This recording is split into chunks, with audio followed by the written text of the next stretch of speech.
Assalamualaikum to all of you. This is Shuaib Akhtar and once again welcome to my YouTube channel CSS by Shuaib Akhtar.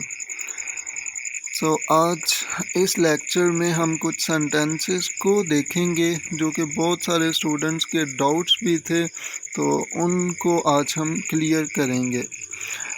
एक दफ़ा it's humble request कि आप इन sentences का जो correction है वो खुद से करके देखें ताकि आपको पता चल जाए कि आप इन सेंटेंसेस का करेक्शन जो है वो क्या करते हैं। तो आप स्क्रीनशॉट जो है वो ले सकते हैं।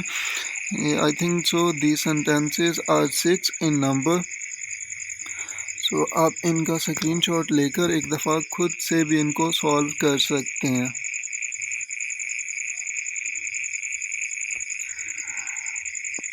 Okay, so the very first sentence is the wages of daily workers has been raised.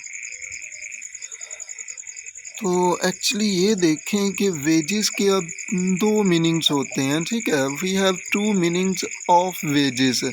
एक वेजेस का मतलब होता है सैलरी और इनकम, जो कि इस सेंटेंस में है कि the wages of daily workers, यानी कि जो सैलरी है डेली वर्कर्स की हैज़ बीन रेज्ड, वो इंक्रीज़ हो चुकी है। और एक वेजेस का मतलब जो होता है वो पनिशमेंट होता है, वो सज़ा होता है। जैसा कि देखो, अगर मैं कहूँ कि the wages of sin is या आर हेल, ठीक है, यानी कि गुनाह करने की जो सज़ा है वो दोज़ख है। तो अब इज़ हेल होगा या आर हेल होगा, या इस सेंटेंस में the wages of daily workers has been raised होगा या हैव बीन रेज्ड होगा। ये देखें, जब भी वेजेस का मीनिंग इस कॉन्टेक्स्ट में आए कि वो सैलरी को शो करे, तो वो हमेशा आपके पास प्लूरल नाउन की तरह कंसाइडर किया जाएगा। और जब भी वेजेस का मीनिंग पनिशमेंट होता है तो वो सिंगुलर नाउन की तरह कंसाइडर किया जाएगा। जैसा कि देखो, मैंने फर्स्ट सेंटेंस बोला द वेजेस ऑफ सिन, अब इज़ हेल होगा, लेकिन यहाँ पर the wages of daily workers, अब ओबियसली डेली वर्कर्स की पनिशमेंट के बारे में तो नहीं ना बात कर रहे, हाँ उनकी इनकम या उनकी सैलरी के बारे में बात कर रहे हैं, तो ओबियसली यहाँ पर इसको प्लूरल नाउन कंसाइडर किया जाएगा। सो द वेजेस हमारा सब्जेक्ट है, ऑफ प्रपोजिशन है, ठीक है। अब इसके लिए मुझे वर्ब चाहिए, तो अब हैज़ बीन रेज्ड, तो हैज़ तो सिंगुलर के साथ आती है, ठीक है। A boy has a pen होता है, तो ओबियसली द वेजेस को अगर मैंने प्लूरल नाउन कंसाइडर किया है तो इसके साथ फिर प्लूरल वर्ब चाहिए, तो यहाँ पर फिर हैज़ नहीं आएगा, फिर हैव आएगा। So the correction will be the wages of daily workers have been raised. Okay, so the next sentence is the gentry was found uncooperative. अब इसका करेक्शन जो है वो क्या हो सकता है, ये तो मुझे ठीक ही लग रहा है, आप लोगों को भी ये ठीक ही लग रहा होगा, लेकिन ये रॉन्ग है। एक्चुअली ये देखो, कुछ नाउन्स ऐसे होते हैं जो कि सिंगुलर इन फॉर्म होते हैं, यानी कि वो लगते हैं अपनी शेप से, वो लगते हैं कि वो सिंगुलर हैं, लेकिन प्लूरल इन फंक्शन, लेकिन वो फंक्शन में प्लूरल होते हैं because they always donate to persons और टू और मोर पर्सन्स और थिंग्स, बिकॉज वो हमेशा दो या दो से ज़्यादा चीज़ों को या इंसानों को, ठीक है, पीपल्स को डोनेट करते हैं, उनको रेफ़र करते हैं। वो कौन कौन से नाउन होते हैं, जेंट्री, ओबियसली जेंटलमैन को कहा जाता है, ऐसे ही हमारे पास फॉक है, ठीक है, वर्मन है, इंसेक्ट्स को कहा जाता है, फॉक कॉमन पीपल को कहा जाता है। और हमारे पास इन्फेंट्री होता है। अब इन्फेंट्री किन्हें कहा जाता है, soldiers who fight on foot, यानी कि ऐसे सोल्जर्स जो कि फ़ाइट करते हैं ऑन फुट।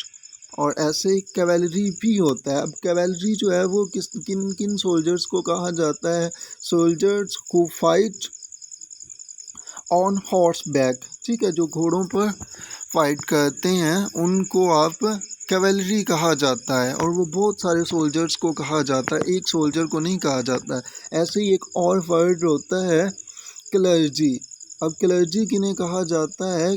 अगर एक चर्च में एक गुरु है तो उसको ओबियसली मैं गुरु कहूँगा, लेकिन पादरियों को कहा जाता है, ठीक है, पादरी को कहा जाता है और वो हमेशा आपके पास प्लूरल नाउन होता है। So the clergy is in the church नहीं होता, आर इन द चर्च होता है। आपके सीएसएस में काफ़ी बार ये पूछा भी गया है और ऐसे आता है आपके पास सेंटेंस, द क्लर्जी, ठीक है, इज़ इन द चर्च। तो ओबियसली वहाँ पर आपको आर इन द चर्च करना पड़ता है। और उन्हीं वर्ड्स में एक जेंट्री भी आ जाता है, पीजेंट्री, ओबियसली किसानों को कहा जाता है। तो पीजेंट्री जो है वो भी आपके पास एक प्लूरल नाउन होती है। तो जेंट्री, पीजेंट्री, ठीक है, वर्मन, फॉक, ये सारे के सारे आपके पास प्लूरल नाउन होते हैं। सो दैट इज़ वाई इनके साथ प्लूरल की वर्ब भी आनी चाहिए। तो so the gentry were found, ना कि was found, because what singular verb है और ये सिंगुलर नाउन के साथ आएगी, सिंगुलर सब्जेक्ट के साथ आएगी, लेकिन हमारे पास जो सब्जेक्ट है वो प्लूरल नाउन है। सो दैट इज़ वाई हमें फिर द जेंट्री वर फाउंड करना पड़ेगा।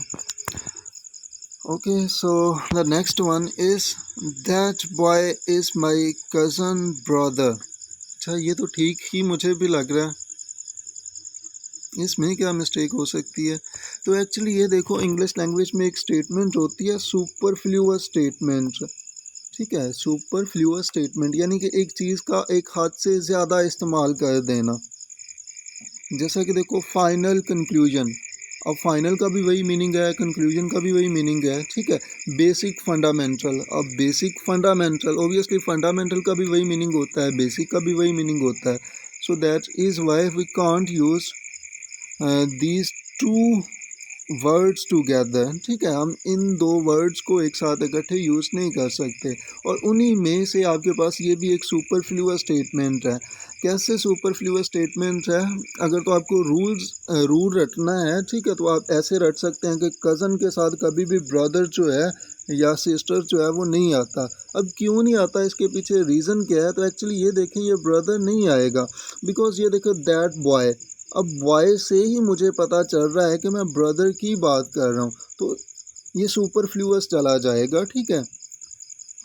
हाँ, जैसा कि देखो, अगर मैं कहूँ कि he is my cousin brother, अब ही से ही मुझे पता चल रहा है कि मैं मेल की बात कर रहा हूँ, बिकॉज कज़न जो है वो तो आपके पास कॉमन जेंडर है ना, कज़न से नहीं पता चलेगा कि मैं मेल की बात कर रहा हूँ, मैं फीमेल की बात कर रहा हूँ, यानी कि मैं कज़न ब्रदर की बात कर रहा हूँ मैं, या कज़न सिस्टर की बात कर रहा हूँ। तो जैसे कि देखो, अगर आ जाता है sentence she is my cousin sister, तो ये भी आपके पास सुपरफ्लूअस है, यहाँ पर भी आपको सिस्टर को रिमूव करना पड़ेगा, बिकॉज शी से ही वो पता चल रहा है कि मैं फीमेल की बात कर रहा हूँ, ठीक है। अच्छा, अभी आपके माइंड में ये भी क्वेश्चन आएगा कि फ़ीमेल और वुमेन में क्या डिफरेंस है? तो एक्चुअली ये थोड़ा सा आप याद रखना कि फ़ीमेल जो है वो हमेशा सेक्स को रिप्रेजेंट कर पाता है, मीन टू से कि जैसे कि देखो मेल है, ठीक है, तो मेल जो है ये हमेशा सेक्स को रिप्रेजेंट कर पाता है। अब मेल जो है वो तो जानवरों में भी होते हैं, लेकिन मैन और वुमन, ठीक है, यानी कि मैन और वुमेन जो हैं ये आप यानी कि आप कह सकते हैं इंसानों को रिप्रेजेंट कर पाते हैं, ठीक है। यानी कि अगर मैं कहूँ ना, आई सा टू फीमेल्स इन द बाज़ार, तो ओबियसली ये रॉन्ग चला जाएगा, बिकॉज इस सेंटेंस में क्लियर ही नहीं है कि मैंने वो टू फीमेल्स, बिकॉज फीमेल जो हैं वो तो जानवर भी होते हैं, वो परिंदे भी होते हैं, वो तो बर्ड्स भी होते हैं। तो मैं कहना क्या चाह रहा हूँ, हाँ, इस सेंटेंस का करेक्शन ऐसे होगा, आई सा टू लेडीज़ इन द बाज़ार या आई सा टू वुमेन इन द बाज़ार। तो ये भी थोड़ा सा याद रखना। तो ये देखो, अगर मुझे जेंडर चेक करना है, यानी कि ब्रदर और सिस्टर क्यों नहीं आ सकता, बिकॉज वो ही और शी से ही रिप्रेजेंट किया जा सकता है। लेकिन थोड़ा सा याद रखना, ये कोई रट नहीं लेना, बिकॉज आपकी बुक्स में ये रूल लिखा होता है कि कज़न के साथ ब्रदर या सिस्टर नहीं आता, लेकिन एक लैंग्वेज में कोई रूल नहीं होता, कज़न के साथ ब्रदर और सिस्टर आ भी सकता है, ठीक है। अब वो किस कॉन्टेक्स्ट में आएगा, तो आप एक सेंटेंस को देखें, I went I went to Lahore with my cousin. I went to Lahore. मैं लाहौर गया था with my cousin. मैं अपने कज़न के साथ लाहौर गया था. अब ये देखो हमारी लैंग्वेज में तो पता चल जाएगा कि मैं मेल के साथ लाहौर गया था या मैं फ़ीमेल के साथ गया था. लेकिन इंग्लिश लैंग्वेज में ओबियसली कॉमन जेंडर को कज़न जो है वो रिप्रेजेंट कर पाता है. और ये देखो इस फॉर्म में अगर आपको एम्फसिस करके बताना हो कि मैं कज़न मेल के साथ गया था या मैं कज़न फीमेल के साथ गया था, तो इस सेंटेंस में आप लगा सकते हैं, जो कि ग्रामेटिकली भी सही ही कंसाइडर किया जाएगा. उसको ग्रामेटिकली आप ये नहीं कह सकते वो ग्रामेटिकली रॉन्ग होगा, वो ग्रामेटिकली भी ठीक होगा कि I went to Lahore with my cousin sister. इस फॉर्म में ये 100% ठीक है, बिकॉज ही शी एट्सट्रा जो है वो नहीं आया, जिससे हमें पता चल सके कि मैं मेल की बात कर रहा हूँ या मैं फ़ीमेल की बात कर रहा हूँ. तो इस फॉर्म में आप इसको लिख सकते हैं. Okay, so the next sentence, the people of all the country. अच्छा, ये तो यहाँ पर ही रॉन्ग होगा, हो गया the people of all the country. अब पीपल आना है, पीपल्स आना है, वो हम बाद में डिस्कस कर लेते हैं. लेकिन ऑल के साथ अगर काउंटेबल नाउन आ रही है, ठीक है, तो वो हमेशा प्लूरल आती है. ठीक है, तो एक तो इसका करेक्शन जो है वो ये होगा कि the people of all the countries. ठीक है, द पीपल. अच्छा, पीपल नहीं आएगा, लेकिन एक दफ़ा मैं वैसे बता रहा हूँ. फर्स्ट ऑफ ऑल जो करेक्शन जो है, बिकॉज ऑल के साथ ऑल बॉय नहीं हम कहते, ऑल बॉयज़ कहते हैं, बिकॉज ऑल के साथ अगर काउंटेबल नाउन आती है तो वो प्लूरल होती है. सो ऑल द कंट्रीज़ होगा. So the people of all the, first correction जो है वो इस सेंटेंस में ये होगा कि the people of all the countries should work for piece. अच्छा, इस सेंटेंस का जो डिस्क्रिप्शन है वो काफ़ी ज़्यादा ड्रामेटिक जाने वाला है एंड माइट भी बहुत ही ज़्यादा यूनिक भी हो, बिकॉज आप लोगों ने ऐसे कभी नहीं पढ़ा होगा. I am damn sure. Okay, हमारे पास एक नाउन होती है पर्सन. ओबियसली आप सभी को इसका मीनिंग जो है वो तो पता होगा. अगर एक इंसान है तो उसको हम पर्सन कहते हैं. अगर दो हैं तो इसका प्लूरल चला जाता है पर्सन्स. ठीक है, we use for two persons, यानी कि अगर एक इंसान है तो उसके लिए हम पर्सन वर्ड यूज़ करेंगे. ठीक है, पर्सन नाउन यूज़ करेंगे. आई सा अ पर्सन. ठीक है, तो ओबियसली यहाँ पर मैंने एक के लिए यूज़ किया, लेकिन अगर मैंने दो लोगों को देखा था, सो आई सा टू पर्सन्स. और डिड यू नो कि जहाँ पर दो से ज़्यादा होते हैं वहाँ पर आप पीपल का वर्ड जो है वो यूज़ करते हैं.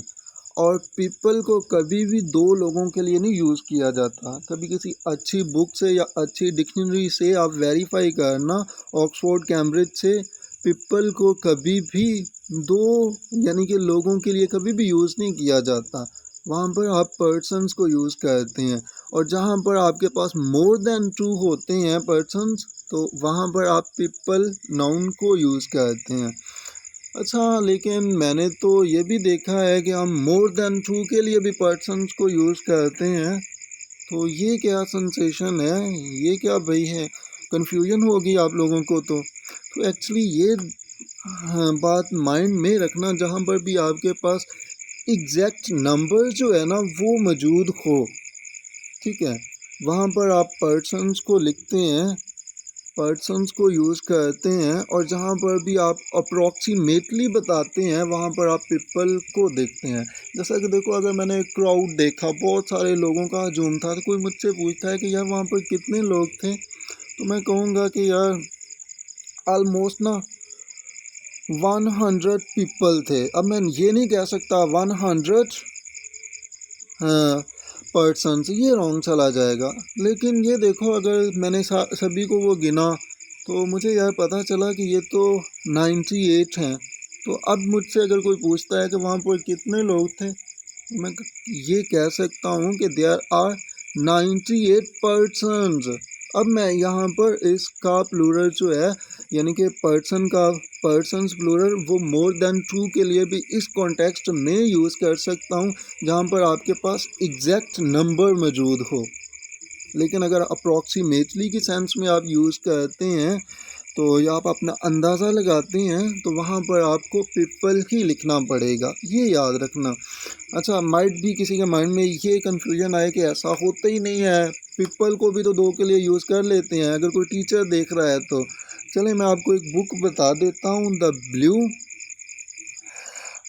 बुक ग्रामर एंड पंचुएशन, ठीक है। ये बुक का नाम है, ऑक्सफोर्ड की बुक है, आप इससे वेरीफाई कर सकते हैं। उसमें पीपल के डिस्क्रिप्शन में लिखा हुआ है कि पीपल जो है we can't use people when you want to mention two persons, यानी कि टू पर्सन्स के लिए कभी भी पीपल का जो नाउन है वो नहीं यूज़ होता।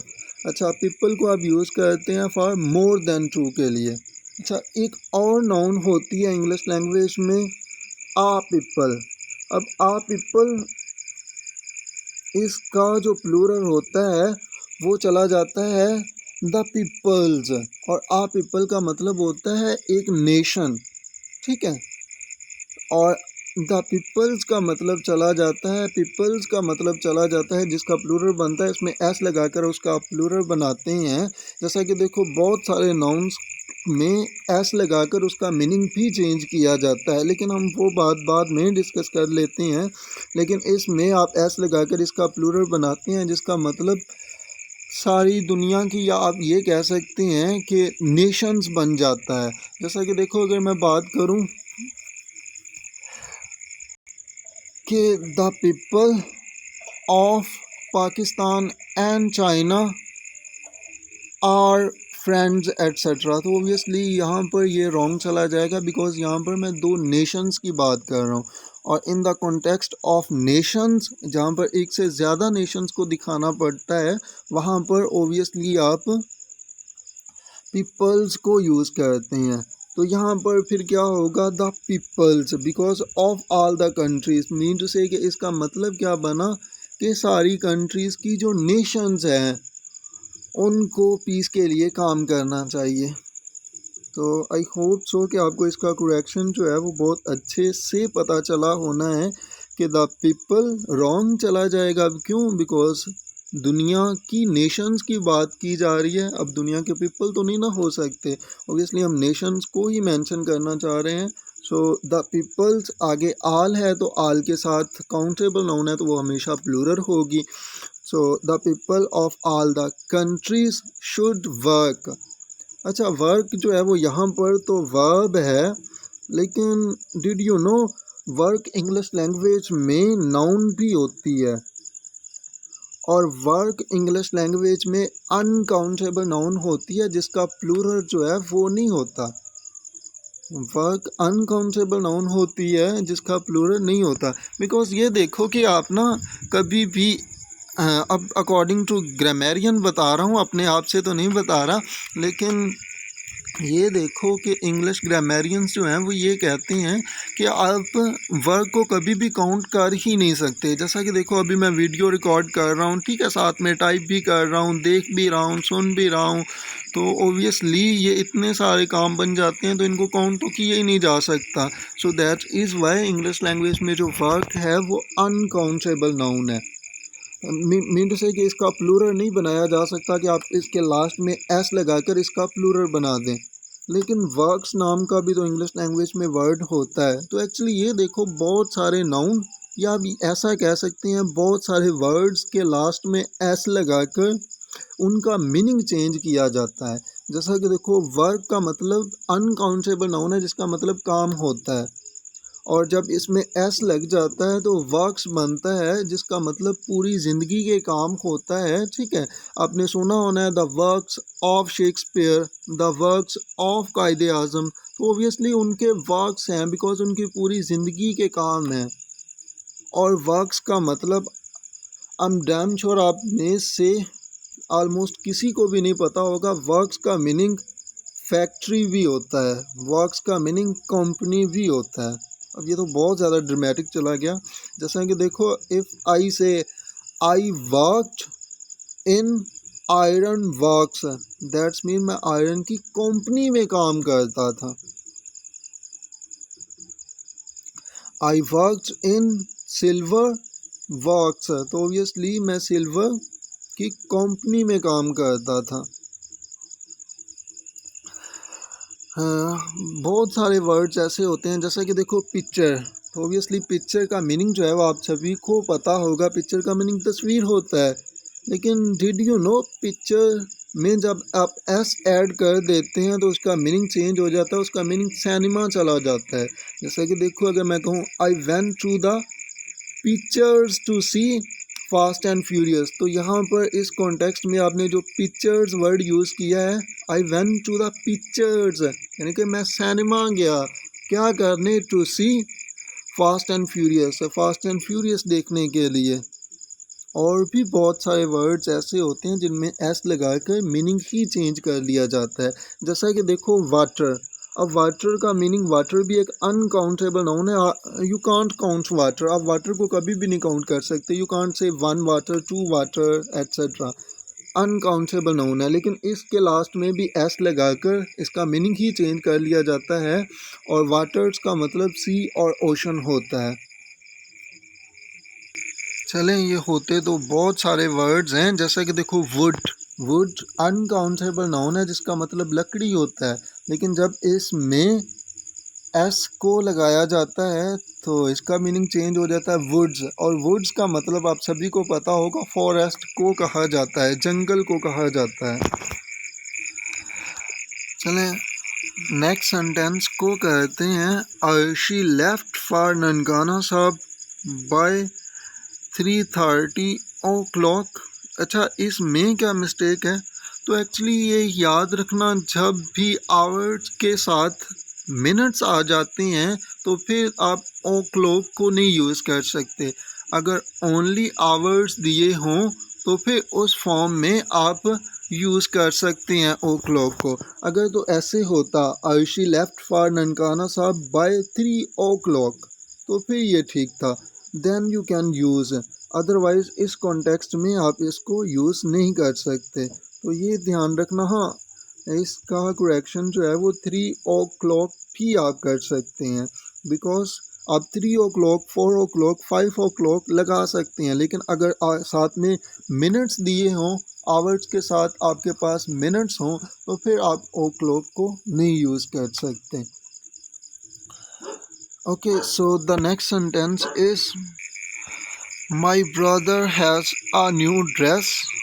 अच्छा, इसमें क्या मिस्टेक हो सकती है, ये तो ठीक ही लग रहा है, मेरे भाई के पास एक न्यू ड्रेस है, तो ठीक ही तो है। एक्चुअली ये देखें, कभी चेक करना, आजकल की स्पोकन इंग्लिश में तो हम ऐसी चीज़ों का ख्याल नहीं रखते, लेकिन ड्रेस जो नाउन है ये हमेशा यूज़ होता है for females, not for males. Mean to say कि आप लेडीज़ के लिए, वुमन के लिए ड्रेस का वर्ड जो है वो यूज़ करते हैं, कभी भी मेल के लिए ड्रेस का वर्ड जो है वो यूज़ नहीं किया जाता, लेकिन आपने ज़्यादातर इसको यूज़ किया होगा। तो ये सेंटेंस ग्रामेटिकली रॉन्ग चला जाएगा, because my brother has a new dress. अब ब्रदर है, मेल को दिखा रहा है, ब्रदर मेल ही है ना, ठीक है, और उसके पास फीमेल की ड्रेस कैसे हो सकती है? हाँ, हो सकती है, लेकिन ओबियसली अपने लिए तो नहीं ना हो सकती। तो फिर क्या हम करेंगे, तो ड्रेस को आप यूज़ करते हैं फॉर वुमन। हाँ, तो फिर मेल के लिए क्या होगा, फॉर मेन क्या होगा, तो फॉर मेन आप यूज़ करते हैं सूट, तो सूट को आप यूज़ करते हैं मेल्स के लिए, और फीमेल्स के लिए आप ड्रेस को यूज़ करते हैं। So I hope so it's interesting. चलें, ये ही आज के कुछ सेंटेंसेस थे। अगर आपको भी किसी सेंटेंस का डिस्क्रिप्शन चाहिए हो तो आप कमेंट्स में कमेंट कर सकते हैं। आई होप सो कि मैं उसका डिस्क्रिप्शन जो है वो भी रिकॉर्ड करूँगा जब वो काफ़ी सारे सेंटेंसेस हो जाएंगे। आपको कोई भी प्रॉब्लम हो, कोई भी इशू हो, तो आप कमेंट्स में बता सकते हैं। आई होप सो मैं नेक्स्ट वीडियो में उसको एक्सप्लेन कर दूंगा। So see you in the next video, जहाँ पर हम कुछ और क्वेश्चंस का जो डिस्क्रिप्शन है वो देखेंगे। टिल देन, अल्लाह हाफिज़ एंड टेक केयर।